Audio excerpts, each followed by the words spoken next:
Hi everyone, this is Matthew Archambault from DrawingTutorialsOnline.com, and in this drawing tip of the week I want to keep it really short for you. I want to show you basically how I would block things in layers. Okay, so this is very important. Basically what I like to do is I've got this big shadow shape being cast by this barn over here on the lawn. So pretty much what I'm doing here is I'm blocking in my shadow shape, and I'm just scribbling with my pencil, and basically what this is that I'm blocking in is grass. It's lawn, and I don't want to have it so manicured. I want to eventually have it like a little bit more long, a little bit more rough, so it doesn't look like a lawn in like suburbia. So pretty much what I'm doing here is I'm blocking in with a short scribbly pencil stroke a definitive shadow shape. Okay, now once I block in this shadow shape in this shadow area being cast by the barn, the cast shadow, then I go on top of this tone that I'm putting down. This is almost just like an underpainting.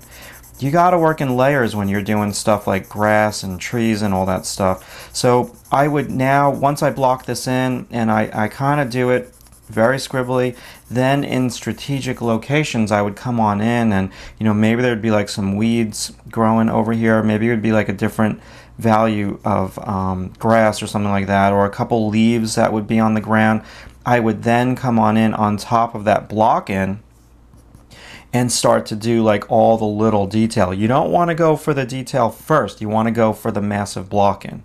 So pretty much same thing over here. Now I'm doing like the light shape of my grass, and the light shape over here I blocked in already, and it's extremely light. So now what I do is I come on in on top of this, and I start to look at contrast in the foreground.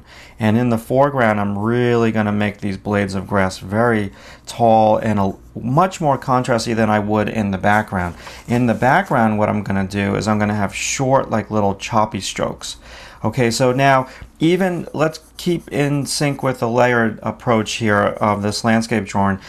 Basically what I've got here is I've got some very soft tree trunks that I'm blocking in. These are in the midground, so I don't want to have them as contrasty as I did with the tree trunks over here, even though this is the midground as well. I wanted these tree trunks a little bit more contrasty because they're near my main character. I want you to look at her first. But these tree trunks are a little bit further back, so what I do is I block them in first, the same way that I just blocked in with the grass. Okay, get their basic value in, especially over here where they're kind of very close to the ground. And then I'll put the fence, the post and rails on top. I'll layer that on top of these tree trunks, okay? So don't try to do it all at once. Do it in the layers. So, if I had like a tree, or let's say, this is really detailed right now. I don't know if I want to get into it on this tip of the week, but let's say this like little post of the fence, I block that in, and even though that's not layered on top of this tree, I think you guys get the idea.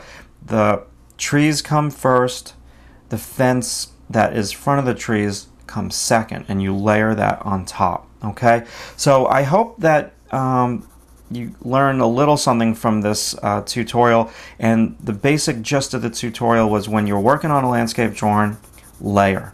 Okay, and do your soft background stuff first. Block in your tone. Drawing and painting are extremely similar.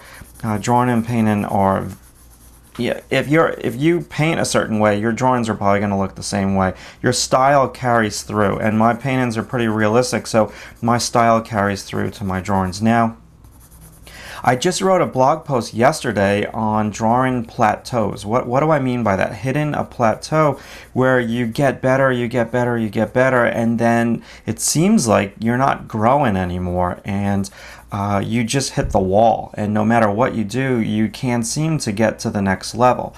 So basically what I wrote about in the blog was to just push through that and to draw in your sketchbook every day.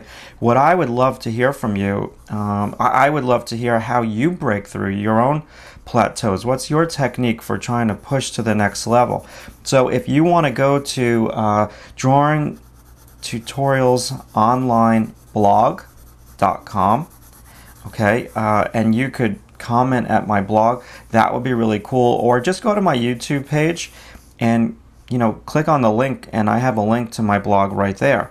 I'd love to hear how you break out of a plateau, because I'm always looking for like new ideas, and that would be really, really cool. So read the blog post. Hope you got something from this drawing tip of the week, and I'll see you soon.